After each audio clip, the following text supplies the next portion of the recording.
Hey, what's up, everybody? It's probable Live Sports. I'm back here for another NBA video. So, yesterday I talked about the match that we're going to have in the NBA Finals between the Toronto Raptors and the Golden State Warriors. So, today in this video, I'm going to give you guys my guide to the NBA Finals.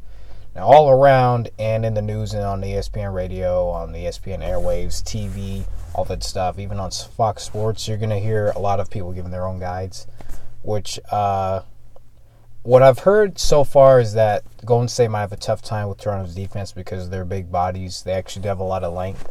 They have a lot of good defenders. So at the point guard spot, they have Kyle Lowry, which everybody pretty much knows who Kyle Lowry is. He's 6 feet, but he is he's what you would call a pit bull, a guy who really just comes at you and is kind of relentless in pursuit. And then you have as his backup Fred VanVleet, who's also like a pit bull. Not a great defender, but to me, he is not bad in any way. He doesn't get beat a lot off the dribble. He's a good defender as well. He's a great shooter. Kyle Lowry's not a great shooter, but offensively, he's a great playmaker. He gets other guys involved. He can knock down the three. If he's left open, he can get it off the dribble. So that their point guard spot is solidified. That they've had a good production out of that spot, especially last series when Fred VanVleet finally woke up. Which is kind of weird because his son was born and then somehow he decides to turn on the Jets. But we're not going to talk about that. Now, out of their shooting guard spot, you have a guy in Danny Green who is a great defender but is a streaky shooter, which he's been known for, even though this year he did shoot, 45% from three-point range. So one of the top 5 shooters in the game this year. And then you have Norman Powell, who was a great backup, who came off the bench and just gave them great minutes, either at the shooting guard or the small forward spot. But what he did was he provided really good shooting and he provided great defense on the perimeter. So they have that spot solidified as well. So that's not only Danny Green's backup, but when Kawhi Leonard comes out, they also put him in, which has been great for them, just having him just, get minutes. And then we already know the player Kawhi Leonard is. He's a guy who gets to his spot, gets a lot of mid-range shots. He shoots great from mid-range, especially. He can actually post up, I think, a little bit too. And then his three-point shooting is also great. He's probably the best perimeter defender in the NBA. And just there's a reason why he's a 2-time Defensive Player of the Year. He just does it on the defensive end. He's a great rebounder as well. He's an improving passer, so he does it on both ends. He's probably the best two-way player in the game right now. At the power forward, they have Pascal Siakam, who is a great offensive player to me because he can shoot the mid-range, he can stretch out and shoot the three, but he also has a really good post game where he can spin left or spin right, get post hooks. He's a pretty good finisher. He's not a great finisher. I see sometimes where I think he can't finish, but he sometimes falls short, but he does his job really. He can switch. He can pretty much switch to the point guard, shooting guard, small forward, and power forward, which he can switch 1 through 4 positions. He is tall enough to switch to the 5. I'm not sure he's strong enough, but he can switch through all 5 positions. He's a switch everything type of guy. Some people think of him as like a Draymond Green, but Draymond Green to me is smarter. Is he more nimble? Draymond Green is just, to me, he's smarter. He knows where to be, and he can actually guard the 5 because of his strength alone. So that's what makes, to me, that's the difference. And then Marc Gasol, who's not great at switching because I've seen Steph Curry cross him up before. But he's a great post presence where he's going to challenge shots. He doesn't always block shots. He's not one of the best rebounders, but what he does is he just kind of stands there and makes sure that he challenges shots. And then ultimately other guys get rebounds as well. And then you have Serge Ibaka, who comes off the bench. You can play the power forward or the center and just block shots and get rebounds.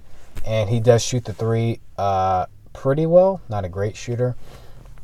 He's a pretty good inside post presence. So they run about 8 deep in Toronto. So for the Warriors, you have Steph Curry. We already know. I've talked about this guy a lot. Quinn Cook, he does pretty good coming off the bench to me. I think he should play a lot more minutes in this series, especially Sean Livingston. He's just a great veteran presence. He isn't playing a lot because of knee soreness, and this might be his last year, but he's shown that, to me, he's more of a veteran teacher on the bench, so that's what his role really is this year. Then you have,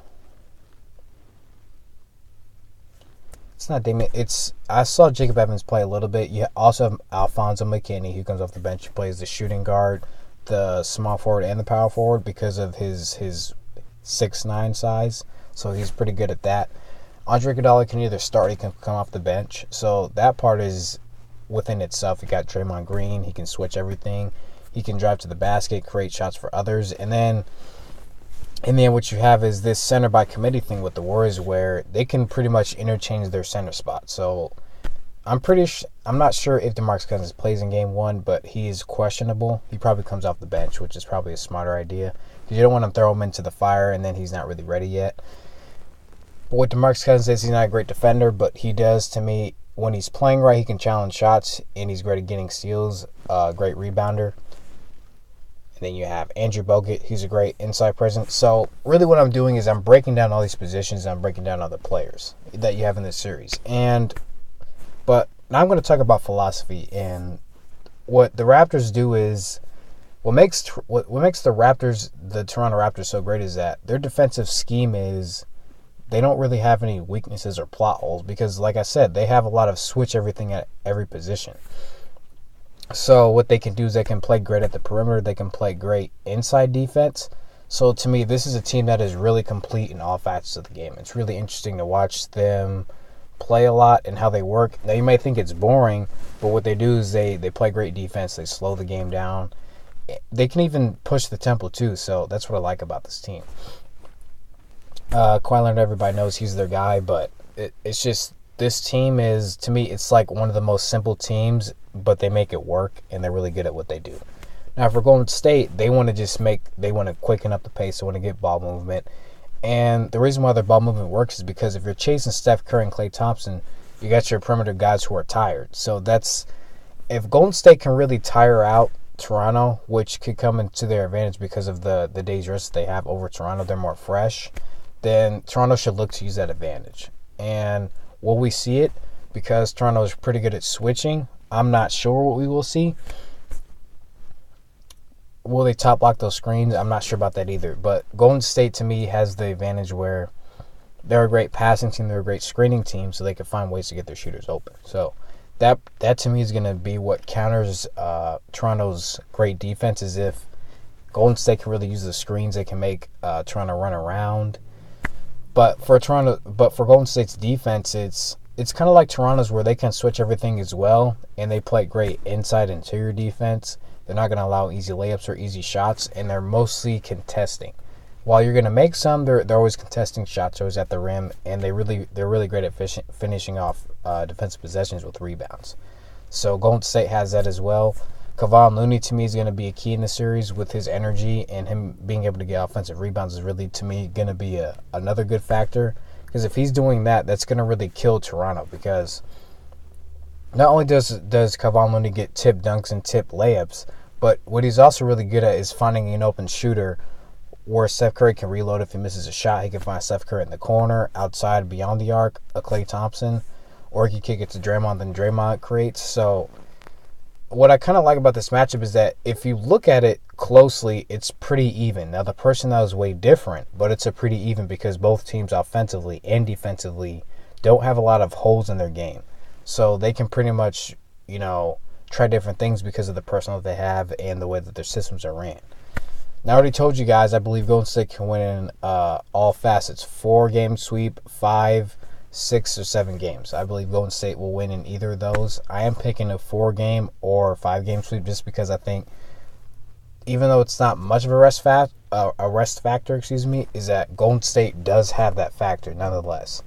And we don't know really when Kevin Durant's coming back. We do know that Boogie is questionable, and if he plays in game 1, that could be a potential problem because if you have him coming off on the second unit, that's a big deal because, DeMarcus Cousins is about, 6'11", about 270. That's going to be a problem for any guy out in the second unit for Toronto who wants to guard that. So, I mean,